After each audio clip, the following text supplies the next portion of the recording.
साथियों, मैं आपसे सिर्फ 3 बात कहना चाहता हूं। पहली बात तो ये कि आप सब लोग सियासत को बड़े गौर से देख रहे हैं। आप सियासत समझते हैं, आपको समझाने की जरूरत नहीं है। लेकिन मैं जो महाराष्ट्र के अलावे दूसरे राज्यों में घूम करके आया हूं, उससे एक सबक लेकर के आया हूं और मैं आपके सामने रखना चाहता हूं। पहला सबक यह है, ताजा तरीन घटना है हरियाणा का। हरियाणा में इंडिया अलायंस जीत रही थी, हमारी सरकार बन रही थी, तमाम सर्वे और रिपोर्ट कह रहे थे कि हम चुनाव जीत रहे हैं। गड़बड़ कहां हुई? गड़बड़ यह हुई कि हर किसी को यह लग रहा था कि हरियाणा जीत ही रहे हैं, इस सीट पे कुछ और हो जाएगा तो क्या फर्क पड़ता है। मैं कहता हूं, बूंद बूंद अगर घड़ा भरता है तो बूंद बूंद घड़ा खाली भी होता है।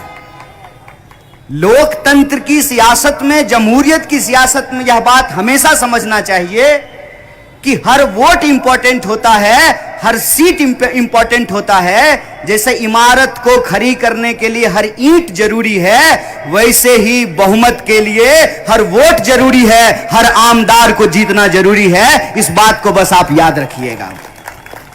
और दूसरी बात, मैं महाराष्ट्र के अलग अलग इलाकों से घूमते हुए आपके बीच हाजिर हुआ हूं। मैं उत्तर महाराष्ट्र गया, मैं मराठवाड़ा गया, मैं कोंकण गया, मैं विदर्भ गया हूं और आज मुंबई थाने में आप तमाम लोगों के बीच उपस्थित हूं। एक बात जो बार बार सुनने को मिल रही है, कुछ लोग खास करके अजीत दादा के साथ घड़ी लेकर के जो गए हैं और अपना समय बदलने का इंतजार कर रहे हैं, वो लोग घर घर घूम करके एक दुष्प्रचार कर रहे हैं। यह मैं आपकी जानकारी के लिए आपको बता दूं।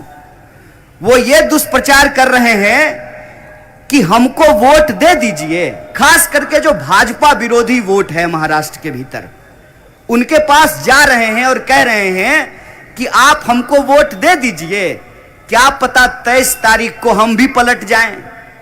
मैं एक बात आपको कहता हूं, निश्चित को छोड़ करके अनिश्चित की ओर जाने से निश्चित भी अनिश्चित हो जाता है। और इस बार महाराष्ट्र ने यह अग्नि परीक्षा देख ली है। हम कहते हैं कि आप जिसको इस्तेमाल कर चुके हैं, आपको उस पर विश्वास करना चाहिए, और जो इस्तेमाल हो चुके हैं उसको आपको पहचानना चाहिए। मैं बिहार से आता हूं, जो जितनी आसानी से आने की बात कर रहा है, वो उतनी आसानी से जा भी सकता है। बस इस बात को आप याद रखिएगा। सोना खरा है कि नहीं खरा है, इसका पता आग से चलता है, इसका पता ताप से चलता है। कहते हैं ना, वह पथ क्या पथिक कुशलता क्या, जिस पथ में बिखरे सूल न हो, नाविक की धैर्य परीक्षा क्या, जब धाराएं प्रतिकूल न हो। जब महाराष्ट्र के साथ खड़ा होने की बात आई, जब अपना ईमान बचाने का बात आया, तो कौन लोग महाराष्ट्र के साथ खड़े रहे और कौन अदानी के पास जाकर के अपना ईमान बेच दिए, उसको पहचानने का यह वक्त है। इस बात को आप याद रखिएगा। मैं आ रहा था, जिधर आप मुंह घुमाइए उधर महायुक्ति का बड़ा बड़ा पोस्टर लगा हुआ था। तो हम देखे कि उसमें पहचानने का कोशिश कर रहे थे। एक चेहरे पे कई चेहरे लगा लेते हैं लोग, बहुत सारे चेहरे थे उस पर। मेरे मन में एक सीधा सवाल आया कि इतना चेहरा लगाने का क्या जरूरत है? खाली अदानी जी का फोटो लगा दीजिए, बाकी सब तो उनकी ही चौकीदारी कर रहा है। आप बताइए कि महाराष्ट्र के लोग ये तय करेंगे कि महाराष्ट्र में किसकी सरकार बनेगी ना, कि दिल्ली में कोई व्यापारी बैठ करके तय करेगा कि महाराष्ट्र में किसकी सरकार बनेगी। डॉक्टर बाबा साहब भीमराव अंबेडकर ने, महात्मा गांधी ने, पंडित जवाहरलाल नेहरू ने, सरदार पटेल ने, मौलाना अबुल कलाम आजाद ने, इन लोगों ने एक संविधान दिया है हमको, जिस संविधान के तहत यह तय किया गया है कि रानी के कोख से राजा नहीं पैदा होगा, जनता का सेवक जनता के वोट से चुना जाएगा। आप हमको बताइए कि जनता के वोट के साथ गद्दारी किसने की। इसीलिए मैं कहता हूं, जो 50-50 करोड़ लेकर के अपना ईमान बेच दिए, वो आमदार नहीं गद्दार हैं। और आपको 20 तारीख को गद्दारों से मुकाबला करना है, गद्दारों से जवाब मांगना है। और यह समय बहुत विपरीत है। समय विपरीत इसलिए है कि असली और नकली का पहचान करना मुश्किल हो गया है। इसीलिए मैं आप सब लोगों से यह निवेदन करने के लिए आया हूं। बहुत मुश्किल नहीं है, अगर आप गौर से देखेंगे तो बहुत अच्छे तरीके से आप ये पहचान कर सकते हैं। यह लड़ाई सीधे तौर पे, सानू भाई ने कहा, यह लड़ाई सीधे तौर पर वो तरफ झूठ है, दूसरे तरफ सच्चा है। एक तरफ बुरा है, दूसरे तरफ अच्छा है। एक तरफ सच्चा है, पक्का है, दूसरी तरफ कच्चा है। अगर आप आंख खोल करके देखो तो यह बात देखी जा सकती है, समझी जा सकती है। देखना और समझना क्या है? देखना और समझना यह है कि इस देश के संविधान की प्रस्तावना में कौन भरोसा रखता है और कौन भरोसा नहीं रखता है। जो कहता है हम भारत के लोग भारत को एक प्रभुत्व संपन्न समाजवादी धर्मनिरपेक्ष लोकतांत्रिक गणराज्य बना करके रखना चाहते हैं, हम ऐसा देश बना करके रखना चाहते हैं कि इस देश में तिलक लगाने वाला और टोपी लगाने वाला बराबरी के एहसान के साथ अपना सर उठा करके जी सके, वो आपकी तरफ है, वो आपके हक के लिए संघर्ष कर रहा है। जो इधर उधर की बात करता है, जो इधर उधर की बात करता है, उसकी उस बात को समझने की जरूरत है। अभी मैंने डिप्टी सीएम साहब से पूछ लिया, डिप्टी सीएम जा रहे हैं और कह रहे हैं कि यह धर्म युद्ध है, धर्म बचाना जरूरी है। हम आप लोग अपने स्कूल में एक प्रार्थना गाया करते थे, इतनी शक्ति हमें देना दाता, मन का विश्वास कमजोर होना। हम शक्ति ईश्वर से मांगते हैं, हम धर्म से शक्ति लेते हैं। हम उतने बड़े नहीं हो गए हैं कि हम खुदा को शक्ति देने लगे, हम ईश्वर को शक्ति देने लगे। ईश्वर ताकतवर हैं, वो अपनी रक्षा स्वयं कर लेंगे।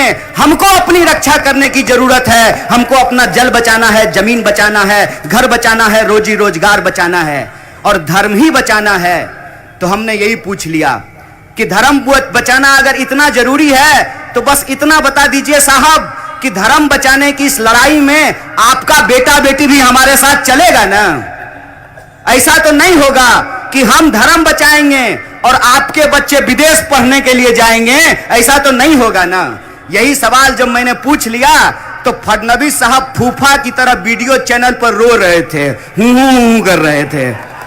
हमने कहा फूफा क्यों बन रहे हो यार, हमने क्या गलत पूछ दिया है? उन्होंने कहा कि हमारे परिवार पर हमला कर दिया। हमने कहा कैसे हमला कर दिया भैया?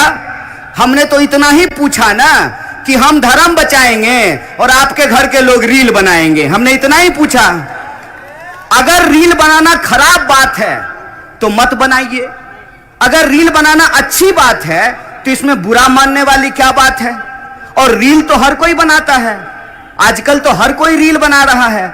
आजकल तो रेल मंत्री भी रील ही बना रहे हैं, तो कई बार कंफ्यूज हो जाते हैं कि रेल मंत्री हैं कि रील मंत्री हैं। हमने कोई गलत बात तो की नहीं, तो ये हूं करके रोने लगे। हमने कहा रोइए मत, अभी आपका असली आंसू तो 23 तारीख को महाराष्ट्र के लोग निकालने वाले हैं। और ये आंसू वो इसलिए निकालने वाले हैं कि पिछले 5 साल आपने लोगों के आंखों में आंसू दिए हैं। यहां के लोगों का रोजी रोजगार छीना, लोगों के घर छीन रहे हैं, यहां की फैक्ट्रियां बाहर भेज रहे हैं, यहां का काम धंधा दूसरे राज्य में पहुंचा रहे हैं और बेशर्मों की तरह एक व्यापारी के साथ बैठ करके महाराष्ट्र का सौदा कर रहे हैं। ऐ महाराष्ट्र के आम आवाम, मेरा आपसे निवेदन है कि इन गद्दारों से मुकाबला कीजिए, जमहूरियत की ताकत से, वोट की ताकत से मुकाबला कीजिए। और एक बात को याद रखिएगा, हमारे एक भाई ने कहा कि हम बाय चॉइस यहां हैं। बिल्कुल ठीक बात है, हम सब बाय चॉइस यहां हैं, बाय चांस यहां नहीं है, बाय चॉइस यहां पर हैं। और बाय चांस इसलिए नहीं है कि 8 लाख लोगों ने पिछले 10 साल में भारत का पासपोर्ट छोड़ करके दुनिया के दूसरे देशों की नागरिकता ले ली। 8 लाख लोगों ने। हम बाय चॉइस भारतीय हैं, वरना हम भी अक्षय कुमार की तरह कनाडा का पासपोर्ट लेकर के देश की मिट्टी से बना हुआ कजारिया टाइल्स बेच रहे होते हैं। जो लोग अपना खून पसीना इस मिट्टी में देता है, वो किसान जो यहाँ की फसलें उगाता है, वो मजदूर जो मकान बनाता है, सड़कें बनाता है, फैक्ट्रियों में काम करता है, वो ठेला रिक्शा चलाने वाला, दुकानदारी करने वाला, नौकरी करने वाला, बिजनेस करने वाला, अपने खून पसीने की कमाई से अपने परिवार का भरण पोषण करने वाला जो मेहनत कश आवाम है, यह देश जितना महलवानों का है उतना ही झोपड़ी वालों का है। इस बात को याद रखिएगा। और हमारी ताकत हमारा वोट है।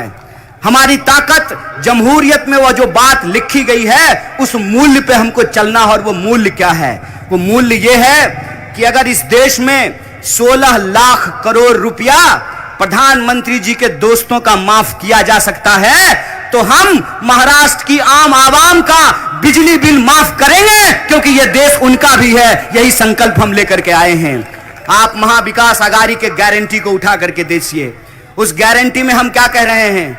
हम गारंटी में कह रहे हैं कि अगर इस देश की तिजोरी इस देश के धनवानों के ऊपर लुटाई जा रही है, तो उस तिजोरी को वापस महाराष्ट्र के लोगों के ऊपर खर्च किया जाएगा, महाराष्ट्र की बहु बेटियों पे खर्च किया जाएगा, महाराष्ट्र के नौजवानों पे खर्च किया जाएगा, महाराष्ट्र के किसानों पर खर्च किया जाएगा। और महाराष्ट्र की प्रगति का मतलब 2-4 व्यापारियों की प्रगति नहीं होती है। महाराष्ट्र की प्रगति का मतलब यहां जो करोड़ों लोग रहते हैं, चाहे वो मंदिर जाते हो, मस्जिद जाते हो, गुरुद्वारा जाते हो, चर्च जाते हो, बौद्ध मठों में जाते हो, हिंदू हो, मुस्लिम हो, सिख हो, ईसाई हो, बौद्ध हो, पारसी हो, जैन हो, यह देश सबका था, है और रहेगा। यही हमारा ऐलान है और यही ऐलान हम आपके बीच करने के लिए आए हैं कि जितनी कोशिश करनी है इनको कर लीजिए।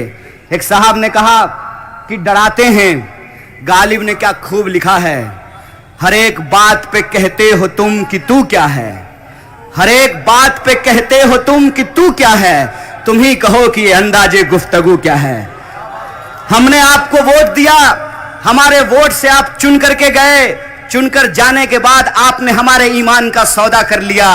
आज 5 साल बाद एक बार फिर आप जनता की अदालत में हैं और जमहूरियत में जनता ये तय करती है कि जिसको इज्जत से गद्दी पे बिठाया है उसको उसी बेइज्जती से कान पकड़ करके गद्दी से नीचे भी कर सकते हैं। और ये हमारी ताकत है। इसीलिए जब आप 20 तारीख को वोट करने के लिए जाइएगा तो मुंब्रा के अपनी तमाम माओ और बहनों से मैं कहना चाहता हूं, मुंब्रा के अपने तमाम आदरणीय बुजुर्गों और नौजवानों से कहना चाहता हूं कि आपको सिर्फ एक व्यक्ति का चुनाव नहीं करना है। वो व्यक्ति नहीं है, वो इस देश में महाराष्ट्र में बुलंदी की आवाज है, जुल्म के खिलाफ एक मुकम्मल आवाज है। इस बात को याद रखिएगा। जब मैं चुनाव लड़ता हूं ये अपनी पूरी ताकत लगा देते हैं, पूरा का पूरा भाजपा, पूरा का पूरा आरएसएस, इनका खरीदा हुआ मीडिया, सोशल मीडिया पूरी ताकत लगा देते हैं। चाहे कुछ भी हो जाए, साम दाम दंड भेद लगा करके ये कोशिश करते हैं कि मैं पार्लियामेंट ना जा सकूं। मैं कहता हूं अच्छा हुआ पार्लियामेंट नहीं गया तो इस देश की पूरी सड़कें हमारी है और सड़कों पर घूमकर हम इनके खिलाफ अपने नारे को बुलंद करते हैं। इसीलिए मुंब्रा के आप तमाम लोगों को मैं कहना चाहता हूं कि इनकी पूरी कोशिश है कि मुंब्रा में जितेंद्र अवार्ड को हराया जाए। जितेंद्र अवार्ड को हराने का क्या मतलब है? जितेंद्र अवार्ड को हराने का यह मतलब है कि ये घूम घूम करके व्हाट्सएप पर मैसेज भेजें कि बड़ा सेकुलर बनता था, आ गया मजा, मिल गया स्वाद। ये साजिश है।